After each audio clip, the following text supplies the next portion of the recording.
ესე იგი ყველაზე რთული მომენტები, რა თქმა უნდა, პირდაპირ მიბმული არის ფსიქოლოგიურ და ფიზიკურ მომზადებასთან და ესე წნეხთან. მახსოვს, არ ვიცი, იმ მომენტში ვერ ხვდებოდი რას ემსახურებოდა სიმართლე გითხრა, ეხაც მხოლოდ ერთი პასუხი მაქვს, ალბათ გამძლეობას ნერვის და ფიზიკური. მაგრამ იყო ჩვენთვის ძალიან აუტანელი რა, იმიტომ რომ რაღაც მხრივ ცოტა გაუაზრებელი ზედმეტი ფიზიკური დატვირთვები იყო რა. აი ხა მაგალითად ერთ მომენტს გავიხსენებ, ერთი ადამიანის გამო ყველაზე რთული დღე რაც იყო ჩვენ პირველ კვირებში, იყო ერთი ადამიანის გამო, რომელმაც რაღაც დააშავა, სიმართლე გითხრა, არც მახსოვს რა დააშავა და თან რატო არ ვაქცევდით, ყურადღებას ბევრჯერ თავში რაც მოვყევი, რომ აბსურდ, ანუ ეჭვი ქონდა რომ უბრალოდ გჯიდა სერჟანტი. აი სადაც მოუნდებოდა არაფრის გამო და რაღაც მოიგონებდა, იტყოდა რომ აი ვიღაცამ არ გაიღვიძა, ონის ვიღაცა ვინ იყო, არ ვიცოდით. არა და შეიძლება დარწმუნებული ყოფილიყავით რომ ყველა ერთდროულად დავდექთე, ხო, ხედავთ ერთმანეთს. ან ვიღაცამ იქ შეეპასუხა სერჟანტს. და ამ რაღაც მოგონილი თუ რავი, არსებული პრობლემის გამო დილის ჩვენი პროტოკოლი ესე იყო, დილით დგებოდით, ვარჯიშობდით, მაქსიმალურად წესრიგდებოდით, ვიცმევდით შემდეგ ფორმებს და გავდიოდით სამწყობრო მოედანზე, სხვადასხვა ღონისძიების მაგალითად შეიძლება რაღაც სამხედრული სალამის აღება, გვესწავლა როგორ უნდა გავეკეთებინოს სწორად, ანუ ფორმა როგორ ჩაგვეცვა სწორად, მოძრაობები, მარცხნივ, მარჯვნივ, მოკლედ ეს პატარ-პატარა ელემენტების შესწავლის პერიოდი იყო და ყველა ქვედანაყოფს თავისი სერჟანტი ყავდა 20-ს, 10-ს ჯგუფს და პლუს ჩვენ გვაძლევდნენ საშუალებას, რომ ყველაზე გამორჩეულს კიდევ რაღაცა თავის თავზე აიყო ეს ყველაფერი. და უცებ გამოდის სერჟანტი, ყვირილით წევრით მოეწყეთ, დაგვალაგეს და მაშინ მქონდა ეგრეთ წოდებული რუსული კალაშნიკოვი იარაღი და ყველა გასაბრძანება რომ მოგვეხსნა და ესე ნახევრად ჩამჯდარ მდგომარეობაში, ჩამჯდარ მდგომარეობაში, ამ მთელი ცხოვრება ეგ მიჭირდა რა, ანუ მაგარი რამდენჯერ დეჩეს უთქვამს ხო, რომ აი ფარდის დაკიდებაში დამეხმარი ან რაღაც ჩამოხსენი, ანუ ყოველთვის მიჭირდა ეგ მომენტი და აი პირველი იყო რომ მეთქი აი რატო ეს, რომ აი ხელის ანუ რაღაც პრობლემა მქონდა, აი თქო მოუმზადებელი ვიყავი და ნახევრად ჩამოხსნილ მდგომარეობაში, ჩამჯდარ მდგომარეობაში, აი ესე არც მეტი, არც ნაკლები, დილიდან, აი, ალბათ 12 საათამდე, სანამ აი გათიშულები არ დავეყარეთ, გვაწამეს და მქონდა ზემოდან ეს ავტომატი, ანუ ჩამჯდარ მდგომარეობაში, აი აქ, ხელები ესე და აი აქ ზემოდან გვედო იარაღი, რა თქმა უნდა, ხა არ ვიძახი, რომ დილიდან საღამომდე არავინ არ წაქცეულა, ანუ სისულელია ყოველ წუთსაც ვერ ვძლებდით. მაგრამ თავიდან იწყებდი. თავიდან, ანუ თან უყურებდით, რომ ჩვენ უფრო სერჟანტებიც, ანუ სერჟანტები იდგნენ ფეხს და გვეცოდებოდნენ, რომ უყურებდით და მთელი დღე ფეხზე დგანან. ჩვენ, ანუ იქ იყო წაქცევა, ჯერ მთელი დღის განმავლობაში ქარი, სიცივე, მე რამდენი დამარცხება ვნახეთ, რომ ვიღაცა დანებდა, მე ამის გამოყვანა და ესე რომ ვთქვათ, სუსტად გამოცხადება თუ რამდენად სუსტია და ეს ომში რას გვიზამს. ანუ ფსიქოლოგიურად ერთ დღეში იმხელა ტრავმა მივიღეთ, არ ვიცი ტრავმა ქვია ამ ყველაფერს თუ გაძლიერება, ყოველ შემთხვევაში საერთოდ ყველაფერს გაცდა, ლოგიკურობასაც ცდებოდა, რომ აი რატო ვაკეთებთ, აი რა დავაშავეთ ეგეთი, რომ აი მთელი დღე ესე და წარმოიდგინე ვიღაცას რო ჩამოუვარდებოდა, როგორი ის იყო რა, манипуლირება შინ ჩადებოდა, აი ვიღაცას თვარაძეს ჩამოუვარდა, ჩამოწია რა, ჩამოწია, მუხლები გაშალა დაემატა 10 წუთი და აი ესე გაგრძელდა 12 საათამდე. ამ დროს რაზე ფიქრობ? ანუ აი ხო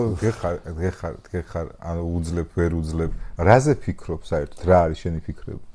მე ამ მთელი ეს პერიოდი მქონდა გაბრაზება. საერთოდ რატო ვიყავი აქ? საერთოდ რას ემსახურება ეს ყველაფერი?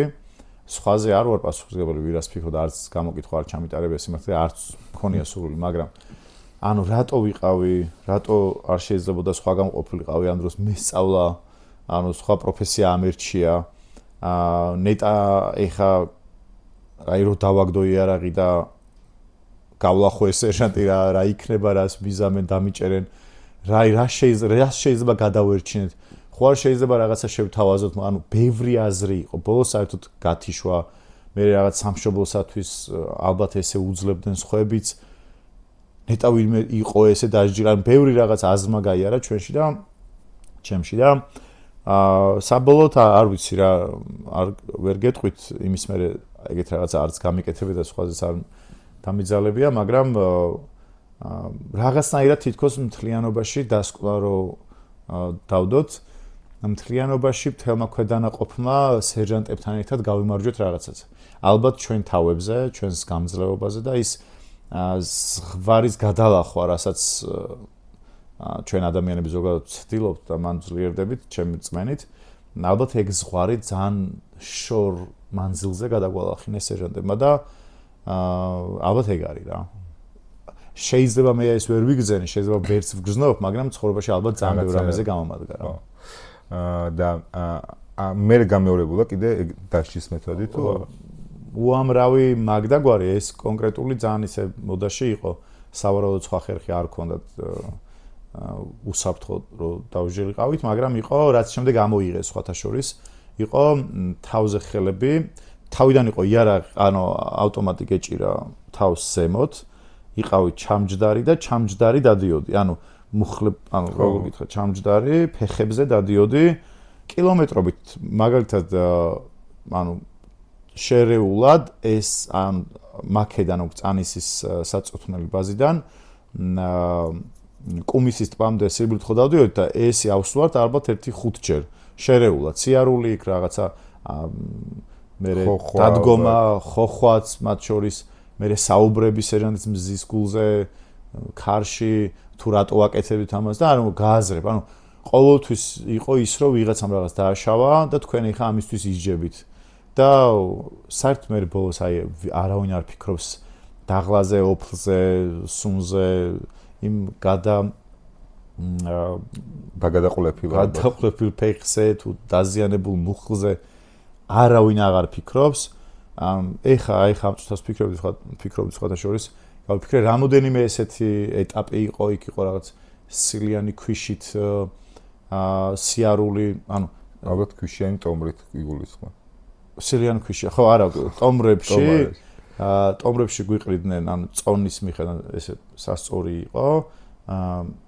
არც თუ ისე გამართულ ზურგჩანთებში, რომელსაც ეხა დღეს აქვს დამცავი, რომელიც თეძოზე გაწვება და ზურგს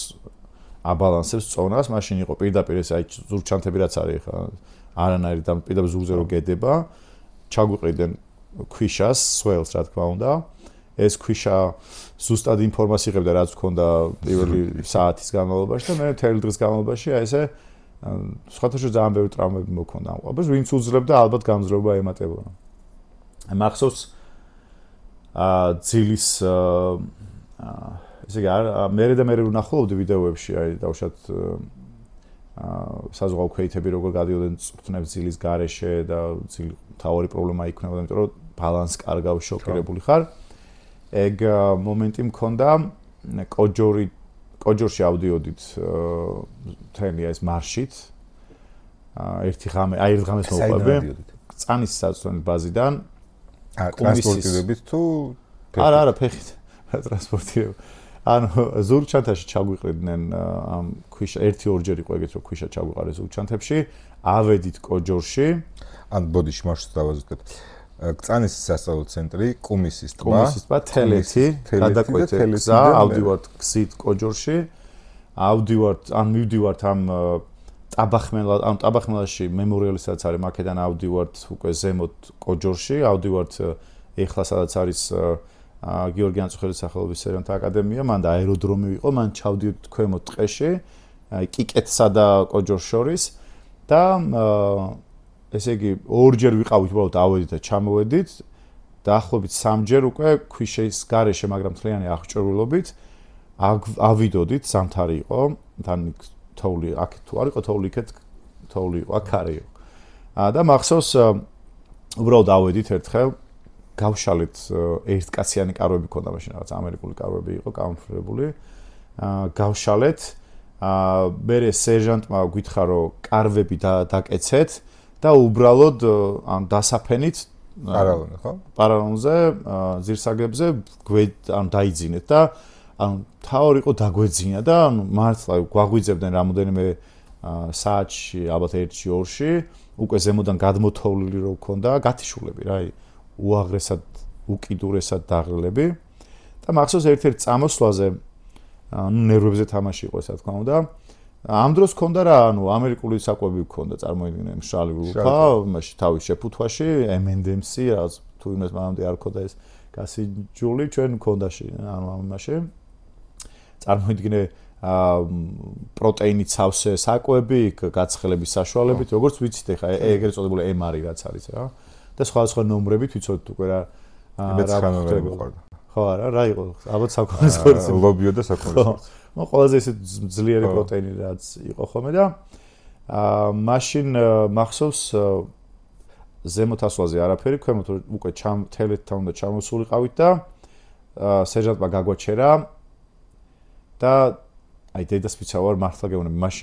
მაშინ კი რამ დავტოვე ეს ქვედანაყოფი. მოგცა 10 წუთი მოსვენებისთვის და საჭმელისთვის, რაც ლოგიკურად საკმარისი იყო თუ არ გააცხელებდი საჭმელს და ნუ ეხა იქ რო ანუ ვერ წარმოვიდგენ ხა 100 კაცი რო ამას ჩანთას იხსნის ძალა რო არ ქონდა უცებ ძალა ჩნდება მაშინ მე გადაცვლასაც ასწრებ ვიღაცის ხრანომერი ეს არ მინდა ეს არ მინდა და ვიღაცები გაცხელებას იწყებენ და ჩვენ უყრით რომ რა გაცხელება ბიჭო ჭამდროზე და ანუ ამ მომენტში წარმოიდგინე უკვე გავხსენით მოვკალათ და პირველი კოვზი გავსინჯეთ და ანუ ვიღაცამ შოკოლადი და მოეწყე და საჭმელი ჩაალაგეთ არ მოგწევ ანუ რა 10 წუთი ალბათ 2 წუთზე გვაქვს საუბარი საერთოდ აი ზოგმა ვერც მოასწრო ამ მოგებამდე დასვენება ერჩინა წყალი დალია და სერჟანტები ისევ რა გამგელდაგეგმნათ რა თქმა უნდა გამგელებულები დროზე მოეწყეთ წყობრი გაასწორეთ და შახმატური ესე მარში პირდაპირ ნაბიჯით იარ და ანუ მან თქვი რომ მეთქი ანუ არ არის ეს ნორმალური ანუ რატო რის გამო ანუ საჭმელი ჭამდით და ეს საჭმელი გემო რო კიდევ პირში გაქვს და ვერ გაუსინჯე წესიერად აგრძელებს სიაოს და მაშინ მახსოვს აი თელეთთან რო ჩამოდიოდი გზის გადაკვეთაზე ოღონდ აი დედასპიცა ვარ გზის გადაკვეთაზე გამაღვიძეს სიარულის დროს ამ სიარულის დროს და მარტო მე არ ვიყავ ეს ძალიან ბევრს ჩაგუძინებია ანუ უბრალოდ მექანიკურად ხო აი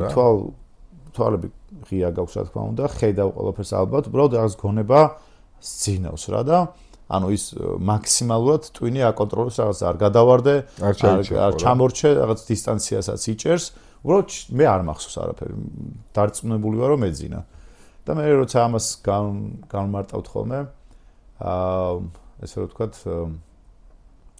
სხვადასხვა ადამიანების გეთანხმებიან რომ ეგეთი ნაცვლად ხონდა ხო